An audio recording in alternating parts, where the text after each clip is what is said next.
অবরুদ্ধ নিশীথ। লেখনীতে তেজস্মিতা মুর্তজা। পর্ব সংখ্যা 8। মার্জিয়ার চাচার বাড়ির লোক সকল আসছে। মার্জিয়া রান্না করছে যত্ন করে। রাবেয়াও টুকটাক উৎসাহী। অন্তুকে বুঝিয়েছেন দেখতে এলেই বিয়ে হয় না, তাছাড়াও কুটুমতো। আমজাদ সাহেব বাজার গেছেন হালকা পাতলা দই মিষ্টির ব্যবস্থা করতে। অন্তুর বুকটা ভার আর মুখটা গম্ভীর। টেবিলে কোনোই ঠেকিয়ে বইয়ে নজর বুলাচ্ছে।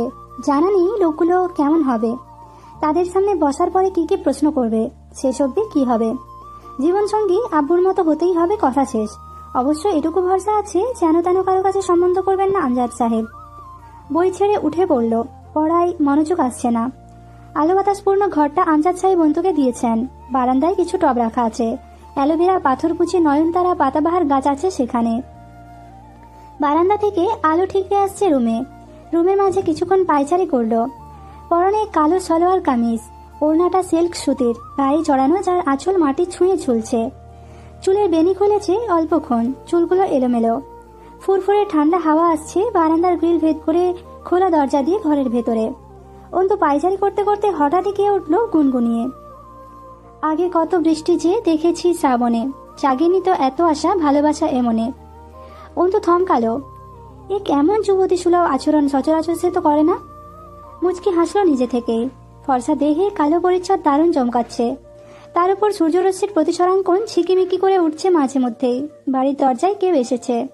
পায়চারি থামালো, আবারও শুরু করলো। আমজাদ সাহেব ফিরেছেন। রাবেয়া দরজা খুললেন। দৃশ্য তখন অন্য কিছু।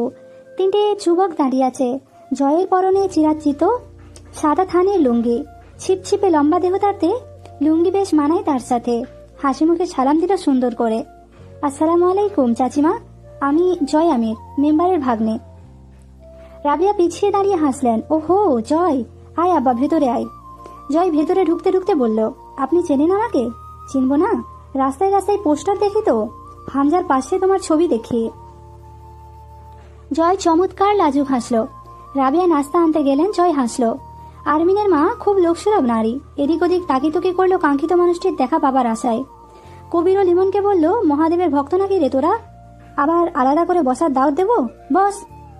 অন্তুর রুম থেকে হালকা গুঞ্জন শোনা যাচ্ছিল।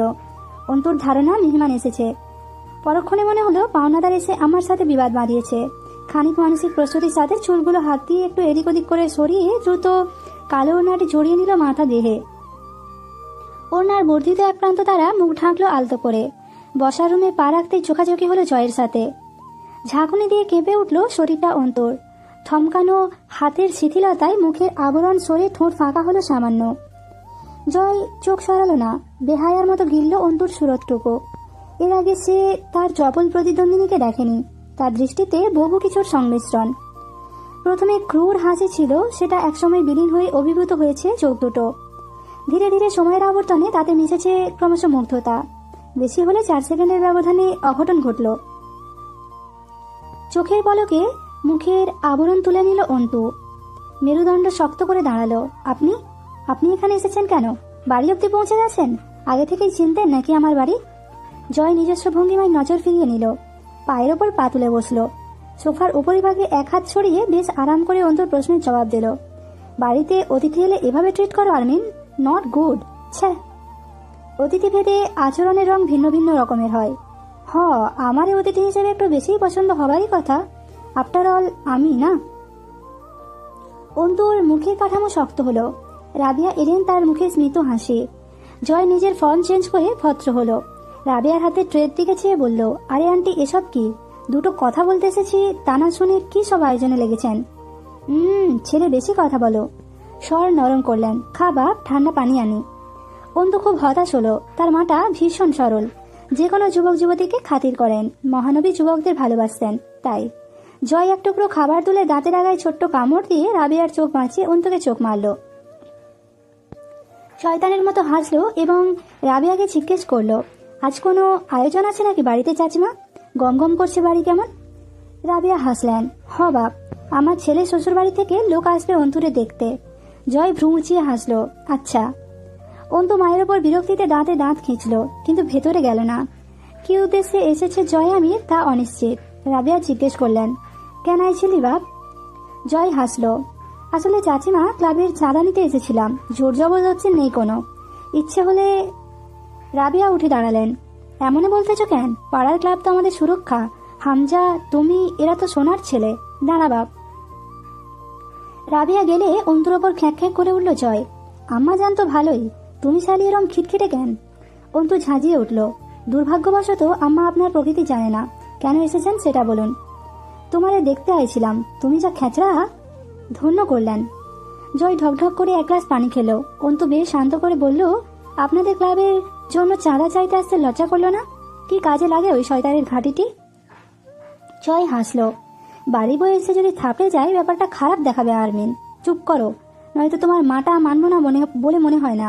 থাপড়ে 4টে দাঁত উপড়ে ফেলবো।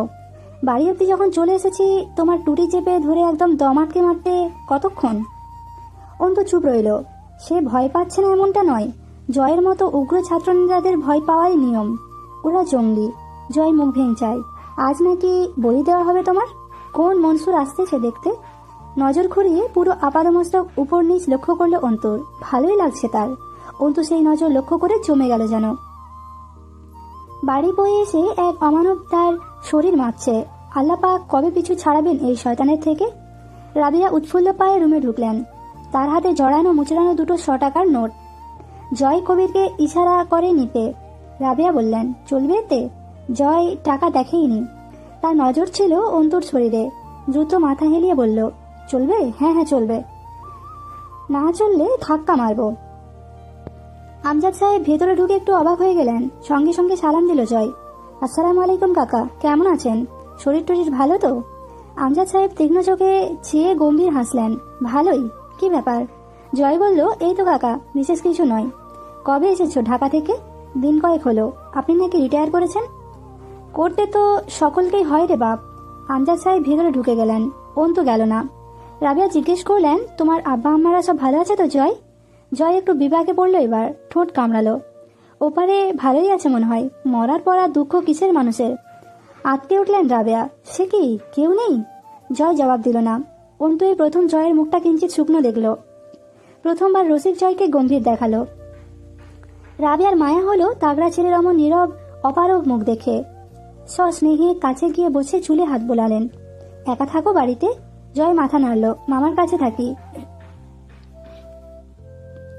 আচ্ছা, আজ আসি, আবার আসবো। রাবিয়া বলল, আবার আসবে, মাঝে মধ্যেই আসবে কিন্তু। জয় বলে ফেললো, আচ্ছা আম্মা, মানে চাচি আম্মা। ভুলেই বলল অথবা ইচ্ছে করে, সেটা বোঝা গেল না। আম্মা বললে পাপ হবে নাকি? বলতে মন চাইলে অবশ্যই বলবে। যাওয়ার উদ্দেশ্যে পা বাড়িয়ে ফিরে তাকালো অন্তুর দিকে। ঠোঁটের কোণে একটা বাজে হাসি। অন্তু চোখ নামিয়ে নিল। বুকে অস্থিরতা আর আতঙ্ক। জয় বেরোনোর সময় সেদিন পাড়ার 2টো মহিলা ঢুকেছিল অন্তুদের বাড়িতে। জয় সহ কবির, লিমনকে ঘুরে ঘুরে দেখছিল তারা। অন্তুর ভয় হলো পাকা নজর, পাকা চিন্তাধারা মহিলাদের। না জানি কোথায় করায় এই নীরব দৃষ্টি। বাইরে বেরিয়ে রোদ চশমা চোখে লাগালো। বাইরে খুবই রোদ। কবির বলল, ভাই, আমাদের ক্লাবে চাঁদার জন্য তো আগে এদিকে আসা হয় না। তাতে কি? গতকালের পিকনিক আছে আজ, সেই জন্য টাকা নিলেন। জয় বিরক্ত হলো। তোর মনে হয় আমাদের পিকনিক এইসব টাকায় হয় বা হবে? কু খাওয়া ছেড়ে দিয়েছিস নাকি বেশি খাচ্ছিস? এ ব্যাপারে আর প্রশ্ন করিস না। কবির গোমরা মুখে বলল, কি করবো এই টাকার? জয় হাসলো। কত দিয়েছে? 200। যা, আর কিছু লাগিয়ে 1 প্যাকেট ড্যানসন অ্যান্ড হ্যাজেস আন। যদি হয়তো 1 বোতল বাংলা মালও আনতে পারিস। পিকনিকে যতক্ষণ রান্না শেষ না হয় চলবে। ক্লাবের পেছনে বিশাল খোলা মাঠ। সেখানে ব্যাডমিন্টনের তারজালি টাঙানো, লাইট লাগানো হয়েছে, কোট আঁকানো হয়েছে। কেউ কেউ র্যাকেট দিয়ে শাটল কক ঠোকাচ্ছে সেখানে। ক্লাবের দোতলা মরিচা ধরা বিল্ডিং। দোতলার ওপরে পেছনের দিকে মাঠের ওপরে খোলা বারান্দা বা ছাদ অথবা সিঁড়ি ঘরের মতো। 7-8 জন ছেলেরা দাঁড়িয়ে বসে আছে সেইখানে। অর্ধেক কার্নিসের ওপর ঝুঁকে দাঁড়িয়ে আপন মনে সিগারেটের ধোঁয়া গিলছে জয়। এই সময় সে গা গরম রাখতে ব্যাডমিন্টনে নেমে পড়ে। জম্পেস পিটিয়ে যায়। নেমে খেয়ে একাকার হয়ে যায় শরীরটা। আজ রান্নার কাছে না গিয়ে বরং উদাস চোখে ওপরে উঠে এসেছে গিটারটা কাঁধে নিয়ে। তারপর থেকে একটা একটা করে সিগারেট জ্বালাচ্ছে। হামজা ঢুকলো। সকলে একযোগে দাঁড়িয়ে সালাম ঠুকলো। হামজা জয়ের পাশে দাঁড়িয়ে আকাশের দিকে তাকিয়ে জিজ্ঞেস করলো, কি ভাবছিস? ভাবছি না। কি হয়েছে? কোনো সমস্যা? সমস্যাই তো। কি? জয় তাকালো। আমার জীবনে সবচেয়ে বড় সমস্যা হলো আমার জীবনে কোনো সমস্যা নেই। এই সমস্যাটাই একটা সমস্যা না ভাই? হামজা গম্ভীর মুখে বলল, সিগারেটটা দে। জয় দিল না। হামজা কেড়ে নিল সিগারেটটা জয়ের ঠোঁট থেকে।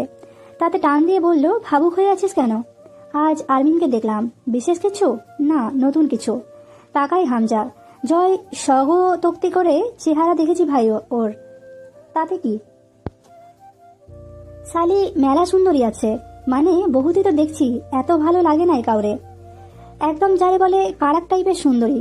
কি চোখ, নাক, ঠোঁট মাইরি, তাক লাইগা গেছিল আমার, সিরিয়াসলি। হামজা হেসে ফেলল। মাথার সার্কিট ফিউজ হয়ে গেছে নাকি তোর? আগে বহুত মাইয়া দেখছি, মাগার আমারে বিশেষভাবে আকর্ষণ করবার পারে নাই। আগেও ওর চোখ দেখছি, কিন্তু সেই রকম ভাবে খেয়াল করি নাই। আজ কিছুক্ষণ খালি ভ্যাবলার মতো চাইয়া দেখছি। ছে, এমনি যা ভাবশালীর, আবার যদি এমন ঠুইকা খাই তাহলে তো অবশেষে বিশাল সমস্যায় পড়ে গেছিস। অর্থাৎ তোর সমস্যা শেষ। জয় হামজার চোখের দিকে তাকিয়ে হো হো করে হেসে উঠল, সাথে হামজাও। চট করে হাসি থামিয়ে বলল, ইচ্ছে করে কানের নিচে চায়ের খান বাজায়। কথা শেষ করে ঠোক গিলল। যেন কথা ফুরায়নি, তবুও থামলো জয়। হামজা হাসলো। এরপর জয় হাঁসফাঁস করে উঠল। এরপর থেকে শান্তি লাগছে না, বুকে বড় জ্বালা। আকাশের দিক তাকিয়ে আছি, মাঝে মধ্যেই ফর্সা মুখটা ভাইসা উঠতেছে। যেমনে আগে সিনেমায় দেখতাম চিঠির পাথায় চিঠি প্রেরকের মুখ, ঠিক অমনে। দেখতে খুব ভালো না, মেলা ফর্সা। নিজের হাতের পিঠ দেখিয়ে বলল, মানে আমার গায়ের রঙের সাথে মিলবে না, হিংসা হচ্ছে আমার সাথে দাঁড়ালে আমারে কালা লাগবো দেখতে। কালা জামার ভিতর দিয়ে হাঁটা সেই ফর্সা দেখা যাইতেছিল। হামজা হেসে ফেলল। জয়ের আর সব ফিউজ হয়ে গেলেও সে জীবনে নিজের ভাব নষ্ট করে কারো তারিফ করে না। জীবনে একটাও প্রেম করেনি। গার্লফ্রেন্ডের কথা নাকি মানতে হয়, তারিফ করতে হয়, রাগ মানাতে হয়। জয় নিজেও কপালে হাত রেখে চোখ বুজে হেসে ফেলল। ধপ করে চেয়ারে বসে হাসি মুখে ঘাড়ে হাত ঘুঁচে আকাশের দিকে চোখ বুজে মুখ তুলে আড়মোড়া ভাঙল। হঠাৎই বলে উঠল, আরমিনকে লাগবে আমার। হামজা সিগারেট ফেলে দিল। লাগবে মানে? গ্রোসারি শপে পণ্য নাকি? ভাই, জ্বালানোর জন্য হইলেও লাগবে। আমার তো এইটুকু সহ্য হইতেছে না, আমি ছাড়া ওরে কেউ দেখবো। আজ নাকি কোন সালার ছেলে দেখতে আসছিল ওরে। ওই সালারে পেন্দাতে মন চাইছে। এই শালা কবির আর লিমনও দেখছে। এই শালা, তোরা তাকাইছিস কে? চোখ সংযত রাখতে পারো না শালা? পুরুষের মূল গুণ হইল চোখের পর্দা করা, কিলবিল করে না? কবির জিজ্ঞেস করলো ইতস্তত করে, ভাই আপনি কি মাইয়ার প্রেমে পড়ছেন? গলা কাঁপিয়ে হাসলো জয়। অত্যাধিক মাত্রার প্রেম। এই প্রেমের খাতিরে ওই চেংড়িরে কুরবান করতেও রাজি আছি রে কইবরা।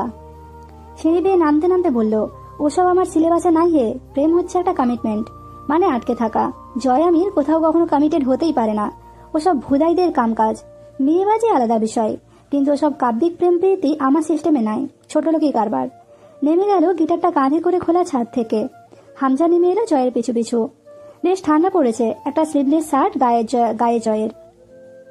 কালো জ্যাকেটটা ঝুলছে কাঁধের ওপরে। বেশ কিছুক্ষণ একটানা র্যাকেট পিটালো। গা ঘেমে প্যাক প্যাক করে উঠল। চিৎকার করলো মিউজিক বক্সের পাশে থাকা ছেলেটার ওপর, গানের সাউন্ড বাড়া। ভাত খাও নাই সালা দুপুরে? এনার্জি ড্রিঙ্ক কিনে দেয় এখানে থেকে একখান।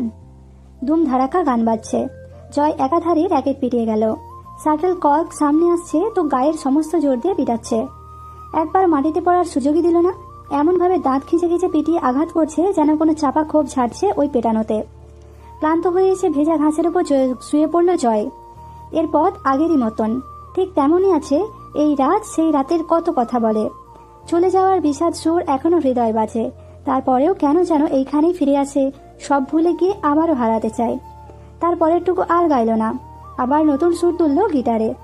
এবারে ঝাঁঝালো সুর উঠছে। ছেলেরা বিমোহিতের মতো ঢুলছে তালে তালে। জয়ের প্রাণোচ্ছল চঞ্চলতা ক্লাবের ছেলেদের প্রাণশক্তি যোগায়। ওরা নেশাক্ত এক একটা জয়ের ওপর। জয়ের গানের গলা অদ্ভুত সুন্দর, কেমন গা ছমছমে মাথায় কেঁপে ওঠা গলাটা। যখন সে গলা ছেড়ে ব্রান্ড পার্টির মতো মাথা নাড়িয়ে পাগলের মতো গান গায়।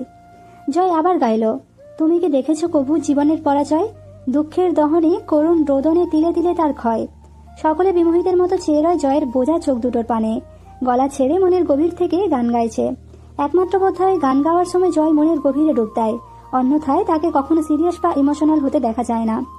অথচ এই গিটার তার বহিঃপ্রকাশ, অল্প একটু সত্যতা আর পরম স্নেহের ধন। আবারও অন্য সুর তুলে গলা বাজিয়ে চেঁচিয়ে গান গাইল, খাজার নামে পাগল হইয়া ঘুরি আমি আজমির গিয়ারে। এত করে ডাকলাম তারে, তবু দেখা পাইলাম না। ওরে পাগল ছাড়া দুনিয়া চলে না, ওরে মন পাগল ছাড়া দুনিয়া চলে না। রান্না কাজ এসব দেখাশোনায় খুব পটু। নিজের একার তদারকিতে ক্লাবের শত শত ছেলেকে পালছে। যারা ওর বাপ দেখে না। হাতটা হাতে নিয়ে মাংসে নাড়া দিতে গলা ছাড়লো। তুই পাগল, তোর মন পাগল, পাগল পাগল করিস না, পাগল ছাড়া দুনিয়া চলে না। হামজা ফোনে কথা বলছিল, দেখে মনে হয় সহ্য হলো না, দৌড়ে গিয়ে হামজার কাঁধে ওঠার চেষ্টা করলো। হামজা তাল হারিয়ে পড়ে যেতে নিয়ে আবার ফোন টোন রেখে মাঠের ওপারে তেড়ে গেল জয়ের দিকে। জয় ছুটছে অন্ধকারের দিকে, পেছনে তেড়ে দৌড়াচ্ছে হামজা। এখন বেশ কিছুক্ষণ দুজন অন্ধকারে কাটাবে। মাঠের আলের ওপর বসে কিসের গল্প জমাবে। হামজার কাঁধে মাথা রাখবে জয়, এরপর রাত ফুরিয়ে যাবে। দুজন দৌড়ে আবারও ঘুরল। হামজা হাঁপিয়ে গিয়ে বসলো শিশির ভেজা মাঠের ওপর। খানিক বাদে কোত্থেকে দৌড়ে এসে হামজার কোলে মাথা রেখে ঠান্ডা ঘাসের ওপর টান হয়ে শুয়ে পড়ল জয়। জয়ের সামনে হামজা নেতৃত্ব গাম্ভীর্য কোনোদিন টেকে না। যত সিরিয়াস মুহূর্তই হোক, ওই জয়ের সাথী আছে হামজাকে জ্বালিয়ে এক মুহূর্তে সব পণ্ড করার। ভোটের হিড়িক বেঁধেছে চারিদিকে, ব্যস্ততা চলছে চারিদিকে, শোরগোল লেগেছে এলাকা জুড়ে, পোস্টার লাগানোর ব্যস্ততা চলছে। পিবিআই কার্যালয়ে নতুন ব্যস্ততা, আখির মর্গ টেস্টে রিপোর্ট এসেছে। মুস্তাকিনের পূর্বধারণা কাটাই কাটাই মিলেছে। তার সন্দেহ মাফিক কারো বিরুদ্ধেই কোনো প্রমাণ আসেনি রিপোর্টে। মুস্তাকিনের এখন ইচ্ছে করলো রিপোর্ট তৈরি করা ডাক্তারের মুখের ভেতরে পিস্তলের নল ঢুকিয়ে দিয়ে জিজ্ঞেস করতে যে কারা আঙুল ঘুরিয়েছে রিপোর্ট অবাস্তব এবং স্ক্রিপ্টেড তৈরিতে। বেশ কিছুক্ষণ রিপোর্ট দেখে যেটা ছুঁড়ে ফেলার মতো টেবিলে ছুঁড়ে ফেললো। এমন কিছুই রিপোর্টে নেই যা দ্বারা অপরাধী শনাক্ত করা যায় বা কোনো ক্লু পাওয়া যায়। পুরো নিরপেক্ষ একটা রিপোর্ট, যেখানে শুধু প্রকাশ পেয়েছে আঁখিকে মারা হয়েছে কিভাবে, তার দেহে কি কি সাধিত হয়েছে। লাশ আঁখির বাড়িতে পাঠানো হয়েছে। এখন আর ওদের বাড়িতে গিয়ে বিশদ জিজ্ঞাসাবাদ ছাড়া এই কেস টানার এনাদের কোনো ওয়ে রইল না। মোস্তাকিন বেরিয়ে এলো নিজের কেবিন থেকে। বাইরে কিছু কাজবাজ রয়েছে। বোরকায় আবৃত একটা মেয়ে এগিয়ে আসছে কার্যালয়ের ভেতরে। দাঁড়ালো মুস্তাকিন, ভ্রু কুঁচকে চেয়ে রইল। মেয়েটাকে তার পরিচিত লাগছে, ভার্সিটি চত্বরে দাঁড়িয়ে থাকতে দেখেছিল, ধাক্কাও খেয়েছিল এই মেয়েটার সঙ্গেই।